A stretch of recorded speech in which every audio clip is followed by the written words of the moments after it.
What is going on, everyone? Welcome back to the W.A.D.E concept. Oh man, my mic is going crazy right now. Let's try that. That's a little better. I went ham off the start there. That was stupid loud. Sorry about that. Anybody had earphones on right there, I probably just blew your eardrums out. But anyway, if you can still hear, thank you for being here. I got bars, just different types of words, and never mind. Anyway, I'm hyper, guys. Today is Monday, September 2nd, Labor Day. Everybody's supposed to take today off.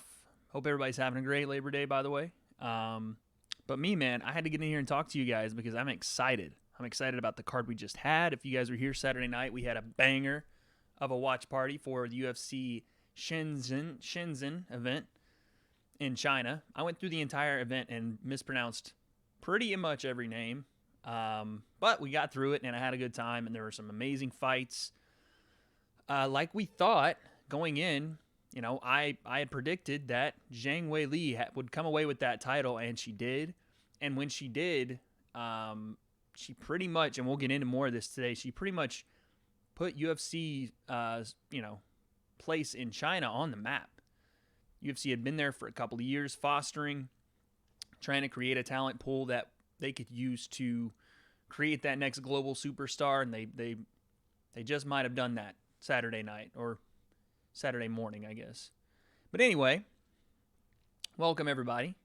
Today we'll be talking about a couple different things. If you guys watched, like I said, if you watched last week's podcast or the live stream, we talked about everything from the potential from the UFC China card to the fighters, to the results, to what it meant to be there.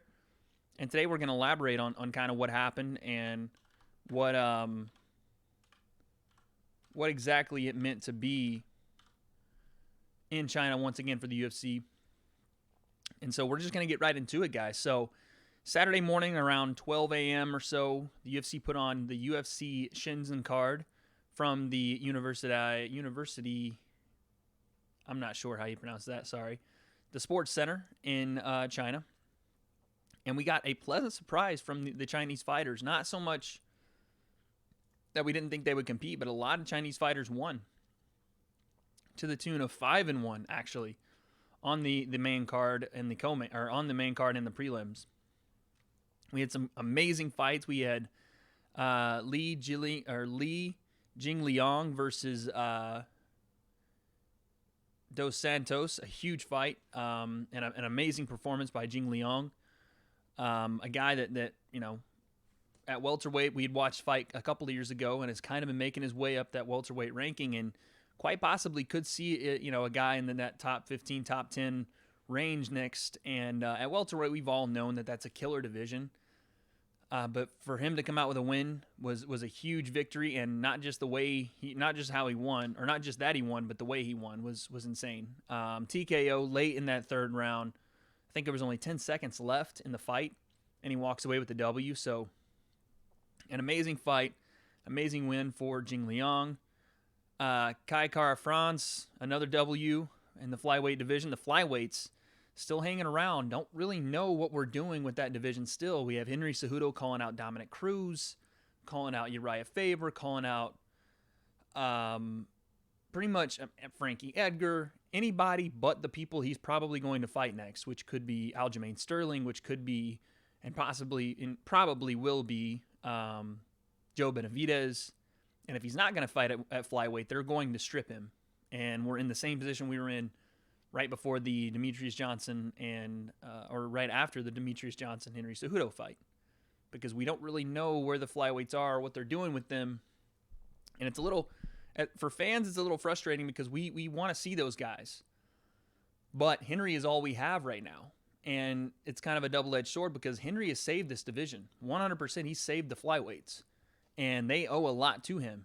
But no one's really learning from Henry. No one's taking that and grabbing at that brass ring, as the old wrestling term says, and really trying to sell a fight to fans, and not necessarily being fake or talking just to sell a fight, but introducing yourself to fans, introducing yourself with your fight skills, of course, but also with the fact that your division is pretty thin as far as big names go, and as far as big fights for Henry Cejudo.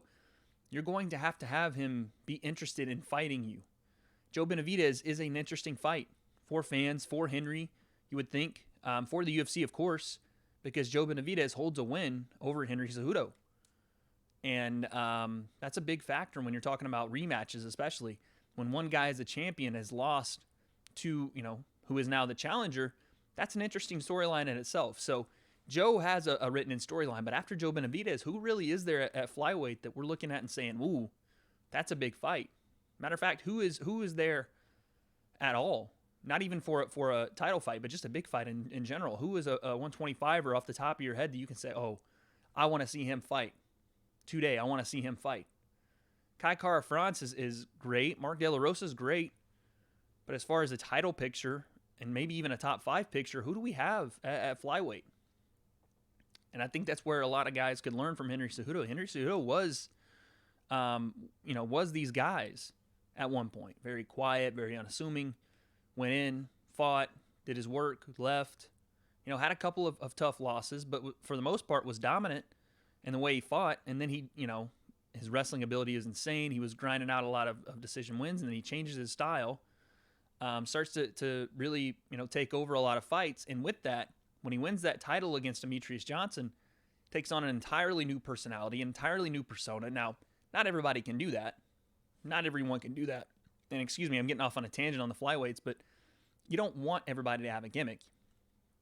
But you do want fighters in a division to be, I guess, noteworthy for fans to want to come to that division and say, look, this is still viable for our company to keep this around. And a lot of guys are praising Henry for saving the flyweights, but then making the same mistakes that they made before Henry saved the flyweights.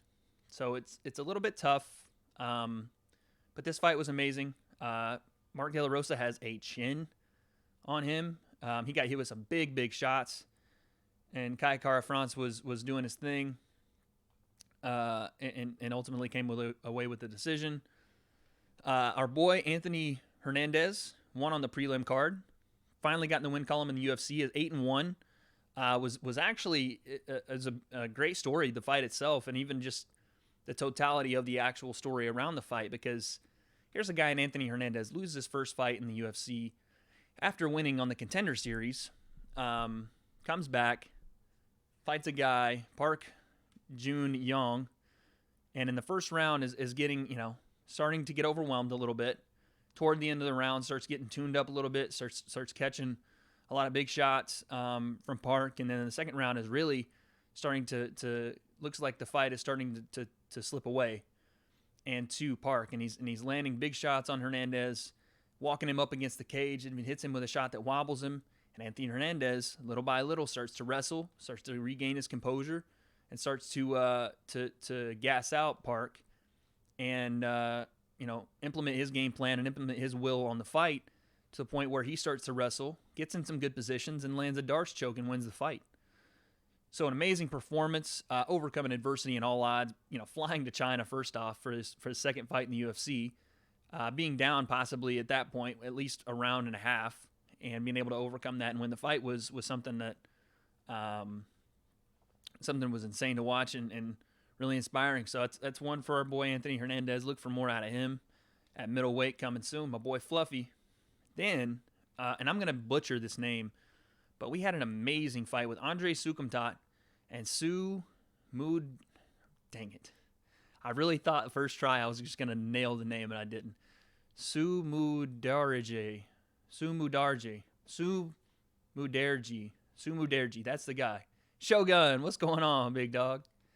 Su Mudarji. He was insane, guys. I think he's 24 years old. And when I say this is a guy that we have to watch, chat, here, we'll do this so you guys can see. This guy right here. This is who we need to watch, chat. W.A.D.E concept, MMA community, any community that watches fighting, we have to watch this guy. He is one part of the next wave. I don't know if it's the next wave just in China, but at bantamweight, this guy's skill set is dangerous. And we thought coming into this fight that Andre Sukumtat would be, walking forward, throwing big shots, looking for that highlight finish that he typically does. Me personally, I didn't know much about Su Mudarji. I didn't know much about him. But we come into this fight, You could take him. Yeah, right, Shogun. We come into this fight, and this guy is throwing not only crisp techniques and flashy techniques, but they're accurate. They're very accurate. He has that wide stance, that karate kind of taekwondo wide stance, and he's throwing front leg side kicks, spinning kicks to the body. He threw a hook kick up at one time, wheel kicks. And those things are very flashy, and they don't always work. But that's not, I mean, yeah, it's impressive, and it's, wow, look at all these techniques. But what I kind of took to was how accurate he was. When he was throwing his spinning back kicks to the body, he wasn't slapping with the feet on the side. He was digging that heel into Sukumtat's ribs. And when Sukumtat would rush forward, he would just step back, slide out of the way, and drop that left hand. He was a southpaw, and I swear, his fight style, his fight stance, reminded me of a young Conor McGregor. And, you know, a lot of guys that take that same technique and that style. It was almost like a Wonder Boy Conor, even a Henry Cejudo now, the way he stands.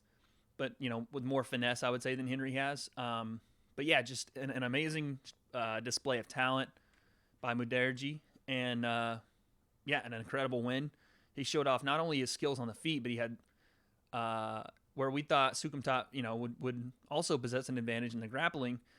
W.A.D.E., you know, stuffed takedowns, got into a lot of different scrambles and got back to the feet that way, even attempted some submissions. So you can see the level of the Chinese talent is far beyond what I thought it was. Far beyond. And that's a good thing for the MMA community, for the global MMA community. And, you know, an impressive performance from him, and we're going to keep our eye on him. At bantamweight, he's 10-3. Bantamweight stacked. But I could see him making some waves. His fight style is different from a lot of bantamweights. A lot of the bantamweights are wrestling heavy. You know, you can go down the line. Henry's wrestling heavy, obviously. Uriah wrestling heavy. Dominic Cruz wrestling heavy. TJ Dillashaw is not so much wrestling heavy anymore, but it's also TJ has had 2 shoulder tears in the last 2 or 3 years. Obviously, you know, the PED stuff, but without those 2 shoulder tears, people forget TJ Dillashaw wrestled at Cal State Fullerton, big-time wrestler. It's where he started. So another wrestler, Cody Garbrandt, amazing hands, super fast hands, but has an amazing wrestling background as well. You don't see a lot of just pure strikers at 135. Marlon Moraes, I would say, would be one. But even then, Moraes has you know, more of a power striking and quick twitch kind of strike variety, whereas W.A.D.E. is very smooth. If it gets out of the way, just very accurate. And not to say Moraes isn't. Moraes is super accurate. But it doesn't seem like W.A.D.E. is very, you know, physically imposing as far as just power and raw, you know, strength. But his fluidity, his accuracy, I think the kid is going to be dangerous at 135. And I think he's 25 years old, or 24. So he's going to be around a long time. But those were some of the fights that really impressed me. I thought that the card overall was very slept on by a lot of people, literally, because it was at 3 a.m. in the morning. But even going into it, all we really heard about was Weili Zhang, or Zhang Weili. I'm still confused on the pronunciation. And Jessica Andrade. But there was a ton of great fighters on this card. And for me, you know, specifically, I've become a fan of 2 or 3 more fighters on the card than I ever knew existed. So, an amazing card, but let's talk about the main event. Zhang Weili. I'm just going to go Weili because I'm not sure how the pronunciation works for Chinese fighters still. And Jessica Andrade. We called this going into, and a lot of people kind of did. I think a lot of people saw the writing on the wall with this fight. Weili is was a fighter that not a lot of people really talked about, but when you did hear her name, it was always taken with the kind of a breath of caution because of how good she really is. The reason no one talked about her, the reason no one talks about Weili, mostly was because she hasn't, you know, been very active, and it wasn't her fault. A lot of girls don't want to fight, hadn't wanted to fight this girl. Now, we probably won't understand who those girls were, or, you know, the UFC probably won't let out names as to who were turning down fights for Weili, but Dana even gets on stage on the press conference Friday and says, we tried to give her 2 or 3 or 4 fights and no one wanted to fight her. And Jessica was the only girl that wanted to fight her.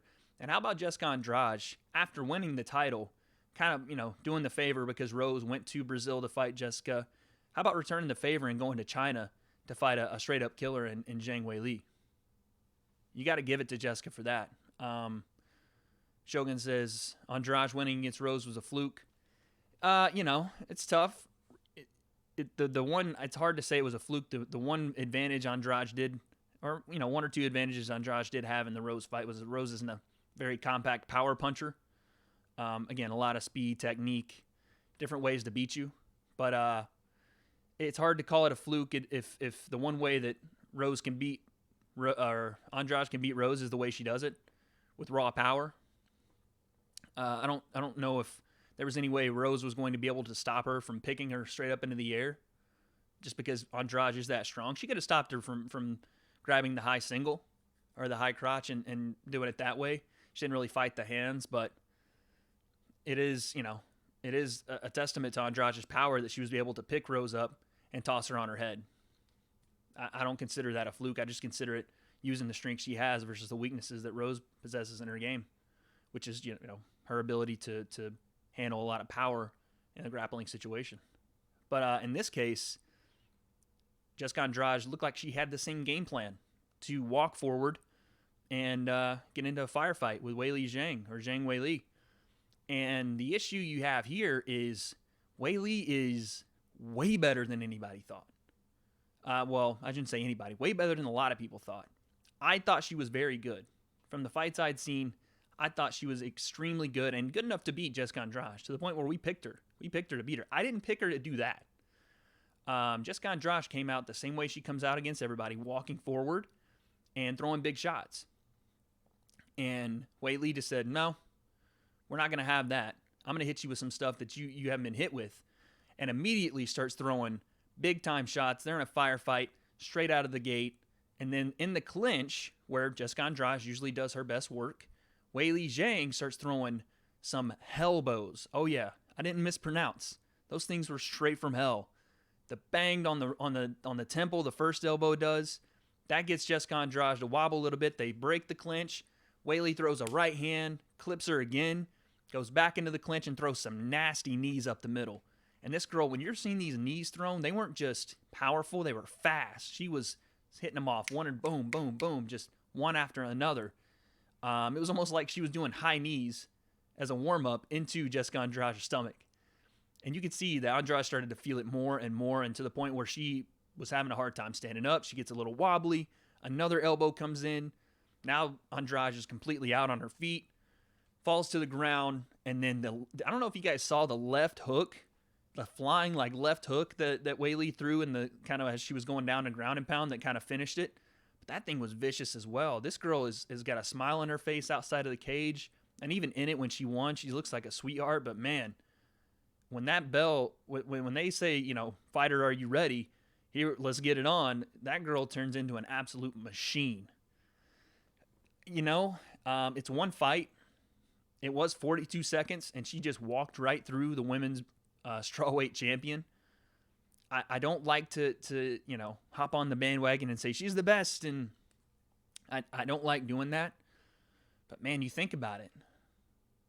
Who could she not do that to? The only thing that we'd have to, matchup wise, we'd have to see. She she looked a little bigger than Jessica Andrade.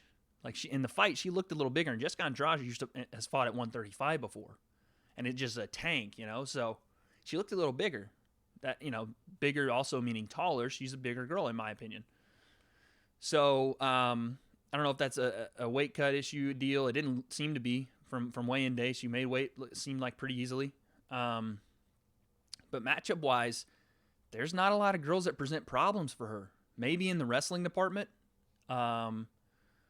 If you get like a Tatiana Suarez or somebody like that. But I don't really know who gives her the most problems. In fact, I think she gives all the girls in the top 5, top 7 problems.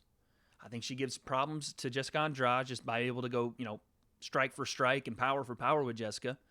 I think she gives Rose some problems because she is fast, very, very fast and powerful. The same 2 problems that Rose kind of had with Jessica Andrade.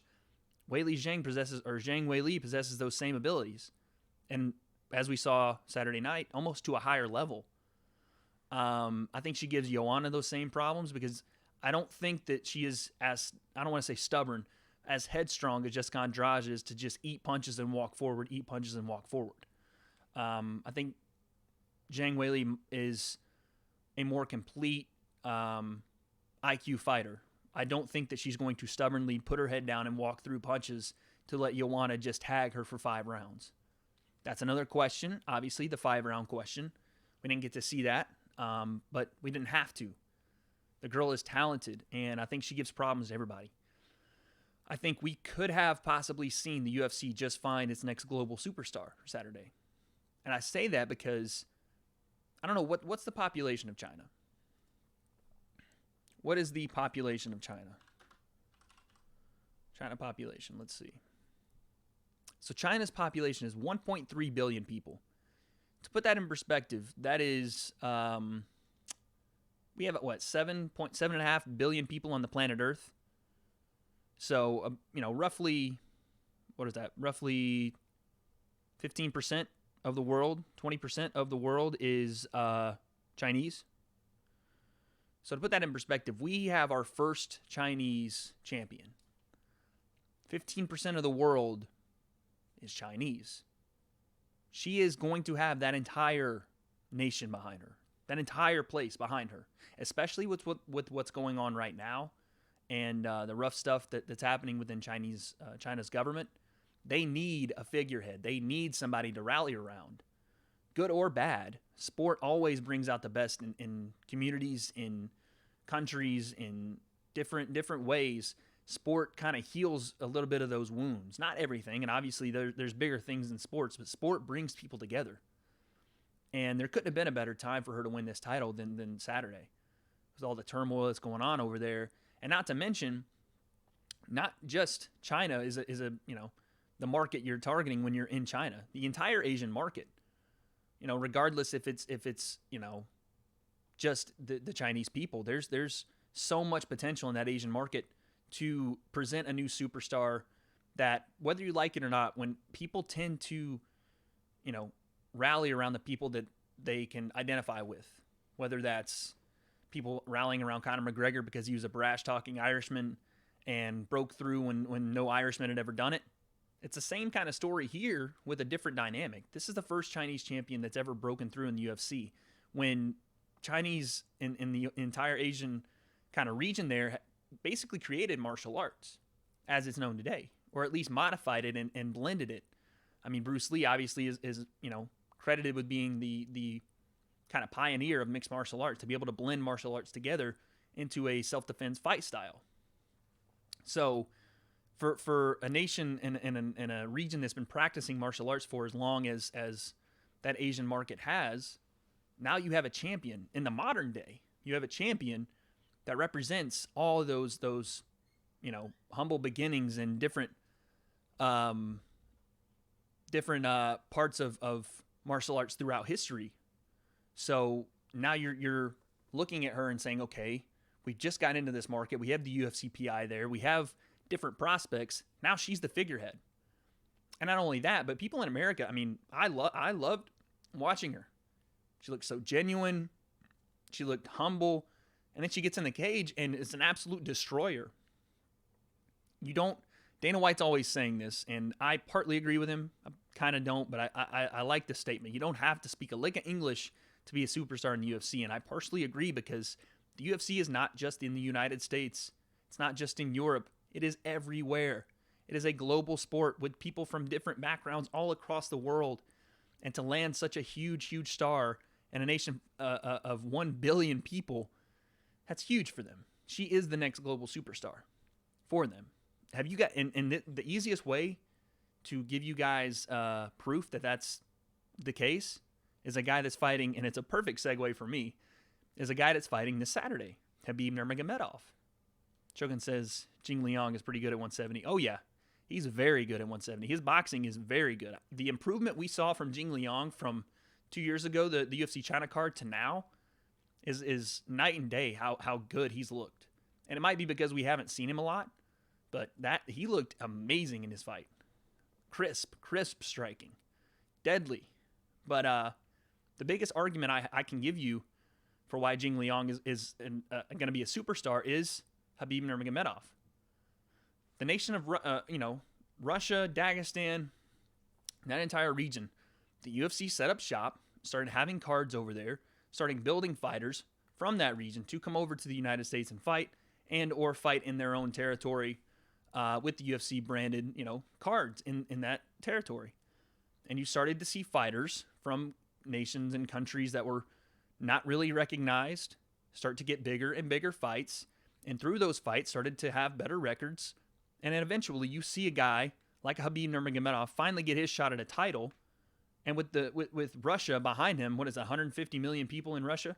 With Russia behind him, he wins his belt. He beats possibly the biggest superstar to ever walk the face of the earth in combat sports, and Conor McGregor. And now you have, I think the UFC put up a fight, the full fight with him and Michael Johnson, and it did 15 million views in 3 days.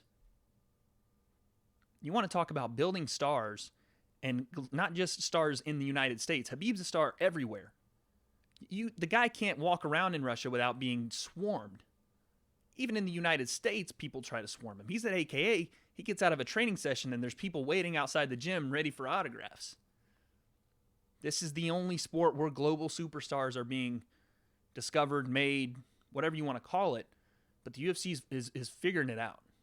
And it was an amazing card. And with that being said, we're going to talk more about Khabib and Dustin Porier. And I'm going to talk about him more because I think this card coming up this weekend, UFC 242 in Abu Dhabi, another launch point for Khabib should he win, because it's going to be a 100% Khabib Nurmagomedov favorite crowd. I hope you guys know that. I mean, reason being, obviously, Abu Dhabi is a majority Islamic country. Khabib is a practicing Muslim, so not hard to put the dots together. But it's also because, Abu Dhabi has some fight fans in that area. And Khabib is an easy guy to get behind. And because, again, people tend to gravitate toward fighters that have the same beliefs, that have the same practices, that remind themselves of them, or that they can put their life experiences together and say, that guy's like me. I want to cheer for him because he's like me. It's a story that writes itself. Over time, that's been the base story for creating superstars, relatability. So this week we have Khabib versus Dustin Porier in Abu Dhabi. And let me say this, Dustin Porier and Khabib, this fight is not getting, in my opinion, near the buzz it should be getting. And maybe it's just because it's been, back-to-back-to-back big cards, and we got topics of discussion like Daniel Cormier, Stipe Miocic, which feels like happened just yesterday. And the whole, is DC retiring? Are they going to do the trilogy? And we're talking about Conor McGregor's incident, and it's on the news. And then we have Zhang Weili. I don't know, Shogun. That's a good question. I have no idea if some sheiks owned a portion of the company. I have no idea. But it just seems like there's been so much going on in the news cycle lately about things outside of this fight that it's gone relatively under the radar. Now, people in the know and people that do watch MMA,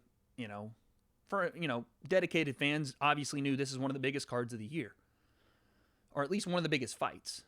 And, me, myself, I've been excited about this fight since it was announced. But I feel like I don't want to say it's been disrespectful. I feel like it just has, for whatever reason, gone under the radar these last couple of weeks until this last Saturday. The promotion started to ramp up, and little by little, we're starting to see how important this fight has become. And I say that because I think, personal opinion, I think this fight, Khabib Nurmagomedov, Dustin Porier, is the most important fight of the year, this year. And I think so because of a couple of reasons. I think it's the most important fight because we're going to see if Dustin Porier, the guy that has struggled and fought and clawed in the UFC, has been around for over a decade, can finally get his shot at undisputed gold, can finally take that because for the longest time, Dustin Porier was a guy that had get so close to getting over that hump and then just stumble. He had won a ton of fights at 145, got into the top 10, got into the top 7, and they gave him Conor McGregor, and Conor walks right through him. Okay, then he builds himself up, moves up a weight class, fights at 155, is winning. I think he went 6-0 or 5-0 then runs into Michael Johnson, and Michael Johnson beats him. And he falls back down, and he gets back up, and he starts to climb again, and this time, he's beating everyone. He's taking out guys like Justin Gaethje, Eddie Alvarez. He's walking left and right through guys at 155, and then he gets his shot at gold, and he finally gets to grab it. But only a piece. Only a piece, because there's another guy. There's another bump, and this time this bump is a mountain, a Dagestani mountain that you're going to have to climb. And by the way, this mountain you're going to have to climb, no one's ever survived it. A lot of guys have tried. In fact, 28 of them, and never seen the top. Because at the top, Khabib Nurmagomedov stands there. And he's undefeated, undisputed. And Dustin Poirier's got to get over one last hump. So it's an interesting story for Dustin. And I'm not sure why it hasn't been told like that so far. I mean, this guy could be, like, people call Khabib the people's champion. And for what it's worth, he is to his people. But for Dustin, he could take on that same role here in the States. He is. He's the king of the hill, king of the mountain, Shogun. But Dustin could take on that same role here in the States, man. He's a likable guy, down to earth, does things, basically fights for different nonprofits and charities with his gloves and his shorts and stuff that he signs after fights. He's got a wife and a daughter. I mean, the guy has come from some, rough backgrounds and humble beginnings, and now he's doing things the right way. And it's hard to not get behind a guy like Dustin Poirier, man. And that's what makes this fight so interesting, because you don't have to have the good guy, bad guy dynamic in every fight, especially not this one. The story tells itself. It's two dudes trying to see who's the best in the world. And again, this is why this card and this fight is so important, because kind of what happens next, right? So different scenarios. Khabib wins this fight. What happens next? Both Dustin and Khabib have said they're taking Tony in the next fight. Okay. But there's also a trickle-down effect, as there is in any title fight, for the next opponents down. You see it at 170. You see it at heavyweight now, with Francis being held up. But okay, Khabib wins. Dustin has to find another fight. Looks like Tony's going to fight Khabib. Who does Dustin fight? Does that leave Dustin to fight Conor McGregor? Because as much as I and you guys don't want to admit it, Conor is still going to be there, regardless of what happens in this fight, regardless of what happens if they give Tony the next shot. Conor McGregor will be there, and they are going to give him a high-profile fight. He will not come back for anything less. He will not. And he will, in my opinion, he will come back. So that means the UFC will have something waiting for him that's big. I don't know if that's the Khabib fight, and only Khabib, Conor, and the UFC know that at this point. Those are the only people that can make that fight happen. Said Poirier beat the crap out of a local fan favorite in Montreal for the TKO promotion back in the days. Guy has been around for forever, Shogun. Ever. I'm sure you know that just as well as I do. There's 20-year-old Dustin Poirier making his debut. Like, he's been around for so long and evolved over that time. Poirier might have some of the best boxing I've ever seen at that division, at lightweight. Conor and Poirier have some of the most crisp boxing I've ever seen. But I say this is the most important fight because I also think that lightweight is the most important division in the UFC. I think it's the most stacked. I think it has the most stories. I think it has the most potential for superstardom. From the guys that are at the top, you see Conor, Khabib, Dustin, Tony, to, all the way down to some of the guys that are, I would say, I don't want to say mid-tier, but top 10, Justin Gaethje, Cowboy Cerrone, Edson Barboza. You have guys there that are Paul Felder, guys there that can contend for titles, Ally Quinta, that have contended for titles. And so you have so many different matchups that you make, but this fight is so important because, say Dustin wins. Let's say Dustin Poirier wins. Khabib's getting that rematch. Khabib Nurmagomedov will get that rematch. So then again, Tony will be left off the ballot. Again, because you're not going to, unless he just KOs Khabib first round, and it's dominant, you're not going to get Dustin winning and then Dustin straight to Tony. Khabib at 27-0 will get that rematch. So then Tony's left to fight. Does Tony fight Conor McGregor? I would love to see it. Regardless of what the matchups could be and how, the different angles are as to what makes the next fight, I think this card is the most important card of the year because of 2, 3, and 4 lined up behind that. And obviously, Tony deserves it. Tony Ferguson deserves the next shot. And Tony versus Khabib is a fight we've wanted to see for years. But none of that happens if Khabib doesn't get through Dustin Poirier. And a lot of people are just saying, well, Khabib's just going to do what he does, and he's going to maul, and he's going to pick up the single, drive into the cage, pull him down, maul him on the cage. And that, again, guys, that very well might happen. And I'm not saying that I don't think that will happen. I don't know. I don't think Khabib is underestimating Dustin by any stretch of the imagination. But I also think Dustin Poirier is going to have a little bit to say. I think Dustin Poirier is not a guy that quits. Matter of fact, we just talked about it for about 5 minutes as how he didn't quit. So I think that this is going to be more of a fight that, stay away from the tiramisu. I think this is going to be more of a knockdown, drag-out fight than people are imagining, and I think Dustin Poirier is going to open some people's eyes because he seems to do that every fight. People seem to forget how good Dustin Poirier is, and then he has to remind them every single fight. How many people, including us, thought he was going to lose that Max Holloway fight? How many people thought that? How many people thought when he went and fought Eddie Alvarez for the second time, he was going to lose that fight after the way the first fight went? Anthony Pettis. How many times this guy have to show us that he's for real before we get the hint? Now, this is a step up. I don't want to say a step up in competition from Max, but this is the top of the mountain, as Shogun said. This is the king of the mountain right here.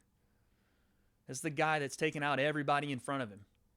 That's not an exaggeration. He's beat every single person he's ever faced.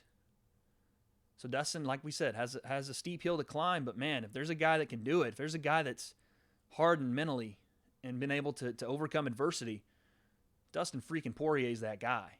So when I say I'm excited about this fight, it's an understatement. And guys, we are going to be live streaming this fight here at the W.A.D.E Concept on Saturday, 11 a.m. Pacific. We'll be here.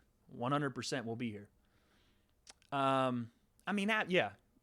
Khabib, people, see Khabib now and see the 28-0, but they didn't see when he was tossing RDA all over the cage. I think he took him down 15 times. The guy has done it to so many different people, just ragdolling left and right. I just don't think Dustin Poirier is going to go away. I'm not going to do predictions. We'll do predictions Wednesday, or no, maybe Friday, or if we go Thursday, we'll do it then. But I think this is going to be a closer fight than people are imagining. I think a lot of people are seeing Khabib and seeing the 28-0 and thinking this is a cakewalk, and it's not. I'm going to tell you right now, Chad, it is not. Dustin Poirier is a different type of determination right now. I mean, yeah, he almost broke Michael Johnson's arm. He almost snapped his shoulder out. But, that's in my opinion, this is the most important card of the year just because of all the avenues you can go down after this fight. A lot of people talking about Conor. Conor himself saying he wants to come back before the year's over. I'd love to see Conor come back. It's just, who do you put him against? Who is Conor's next opponent? Who will he headline a card with? I could see Conor coming back and fighting a Dustin Poirier if Dustin loses to Khabib. I could see Conor coming back and fighting a Tony Ferguson if Dustin beats Khabib and they do the rematch. Both those fights, you can take my money and I'll watch right now. I need to know how this is going to shake out top to bottom, and there's so many good fights. The fight card itself isn't super packed, but when you have this big of a main event, it doesn't really need to be. When it's anchored by, quite possibly the most popular fighter outside of Conor McGregor in the UFC right now, and Khabib. I mean, that might be a hot take for me, but when I see Khabib's numbers, when I see the numbers on the videos he does, 13, 15 million against Michael Johnson's full fight video. They just released the Conor McGregor full fight video. That'll do, 4, 5, 6 mil by tomorrow. They did the Ali Quinta fight. That one did like 10 mil. People love watching this guy. And he's got a ton of following, not only from the people that share his religious background, but just people that share his background in Russia. Like I said, he's the people's champ there. So that whole eastern side of the world really gets behind Khabib Nurmagomedov, and not to mention he's huge here in the States. He's huge here, huge in Canada. So I don't think that they have to have a super stacked card for this thing to be, a pretty good pay-per-view card. I think it's going to be, a pretty well-received pay-per-view, regardless of what the number is, because it's behind like paywall, and then you got the whole streaming paywall you got to go behind with ESPN Plus, which I'm not a huge fan of, but I understand it.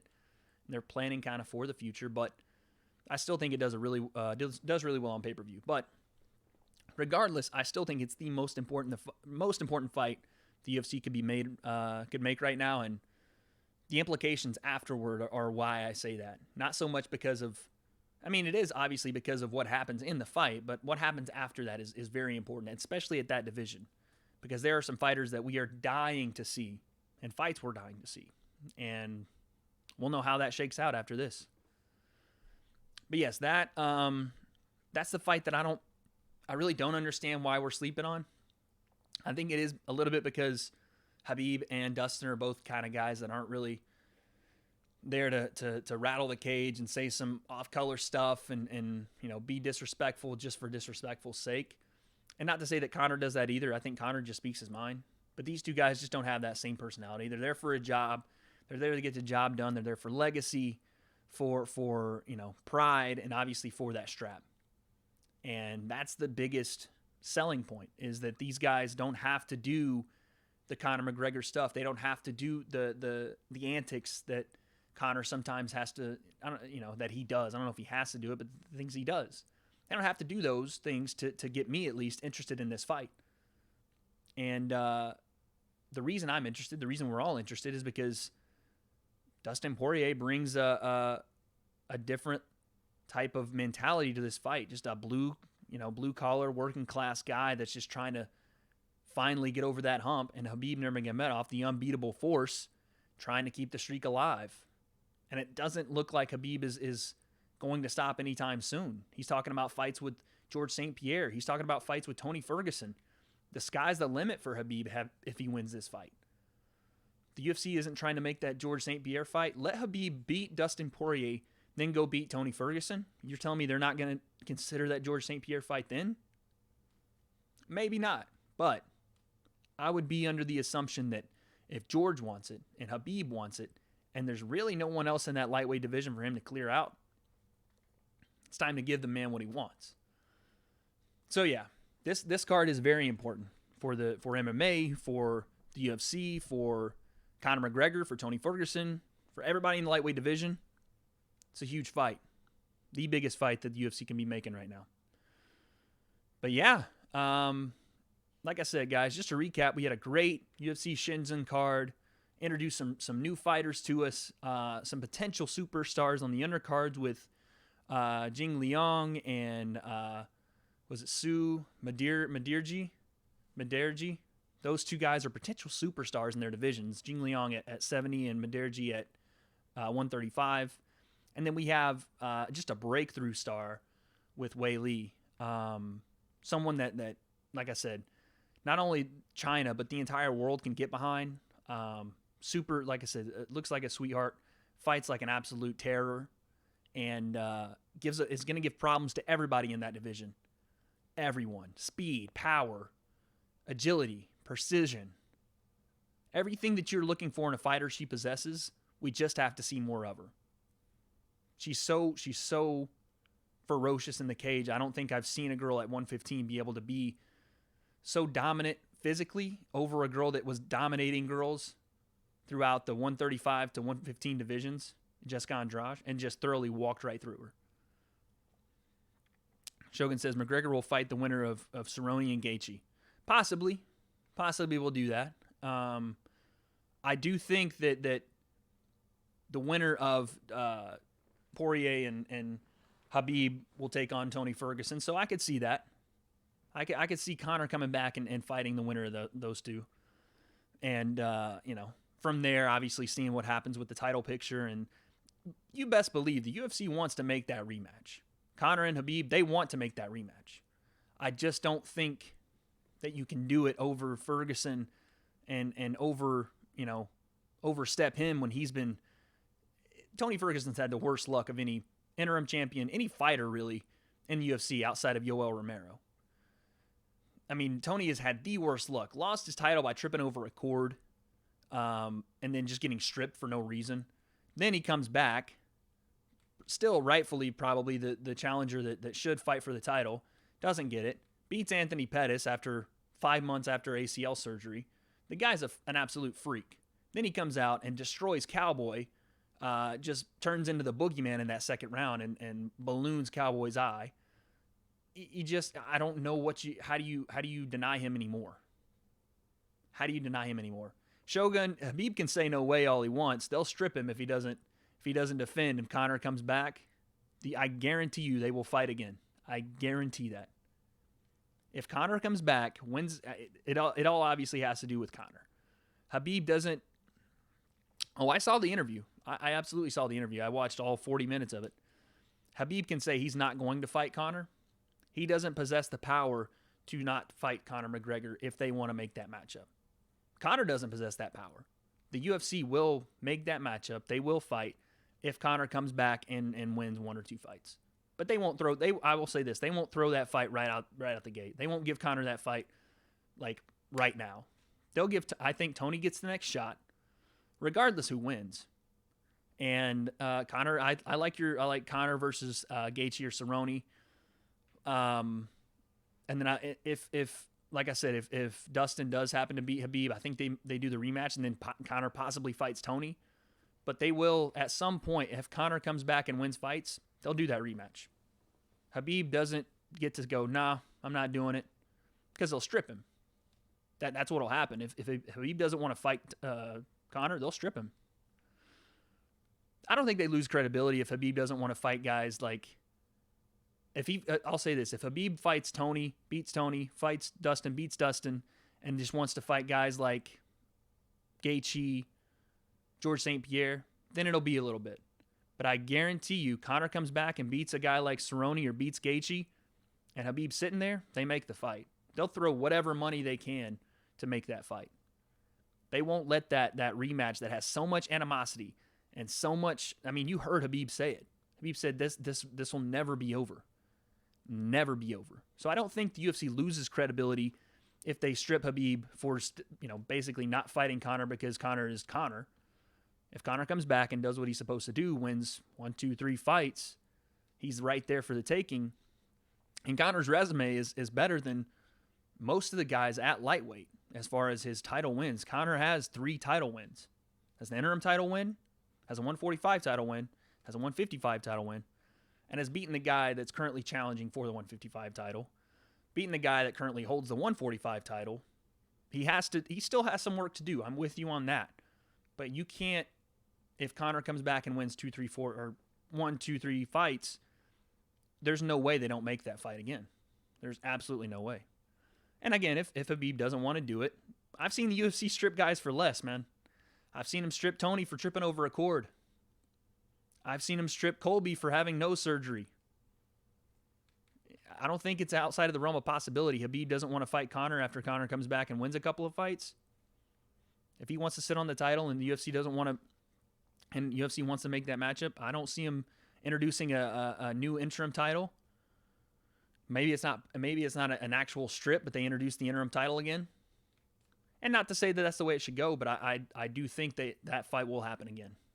100%. Conor and Khabib, obviously it's the fight game, so you can never guarantee Conor comes back and destroys people or whatever. But if Conor comes back, wins a couple of fights, Khabib is still there. Because, again, we have a fight this Saturday, and Khabib is not a foregone conclusion in this fight. Basically, if everything goes to plan in a perfect world, both those guys win a couple more fights, the UFC would run that back. Regardless of what Khabib says about never fighting Conor again in the cage unless he wins 9 or 10 fights. Come on now. If you believe Khabib at that word, that's a little, 9 or 10 fights, no chance. Conor wins 2 fights, Conor's back in title contention. Conor versus that guy at the bar. That guy took a punch, man. He took one of Conor's left hands. I don't know how hard he hit him, but took it and kept drinking. So props to that guy. Anyway, that's our show today, guys. Just a quick little recap. Like I said, we saw some emerging stars from the UFC Chinese market, and some people that we really got to keep an eye on. Weili, again, is a breakout superstar. someone that's going to be around for a long time, gives girls tons of problems at that weight class. We obviously have, in my opinion, the most important card of the year coming up with UFC 242, and I don't know why it's not being treated like that by everyone. Like, the hype around it doesn't seem to be where it should be, and I'm not sure if that's just because we have two guys that are just ready to get in there and compete for a world title. Two guys that aren't really the biggest talkers, but are two legitimate, two of the best in the world. And we are going to find out who's the best lightweight, at least right now in the world, Saturday. Obviously, Tony Ferguson's going to raise his hand and be like, yeah, I'm still here. And he's 100% right. But at this moment, he's not fighting for that title. The two best lightweights in the world will fight Saturday. Shogun, take it easy, man. But we'll see you guys Wednesday or Thursday. We'll come back and we'll do some picks. We'll see you guys then. I hope you guys are as excited as I am about this card. If you're new to the podcast, make sure you like the stream. Make sure you subscribe here. We do this 2 to 3 times a week. And then we will be doing a live stream reaction, 11 a.m. Saturday here on the W.A.D.E Concept. We'll be here, and we'll be watching the fight, UFC 242 in Abu Dhabi. And like I said, we're going to see who's the best lightweight in the world. We know who runs the best podcast in the world. You understand? Check the merch. This is old school W.A.D.E Concept. This is first design W.A.D.E Concept. Vintage. We know who runs the best podcast in the world. Let's see who's the best lightweight in the world. Saturday. I'll see you guys then. Thank you so much for being here. I'm out. Take it easy.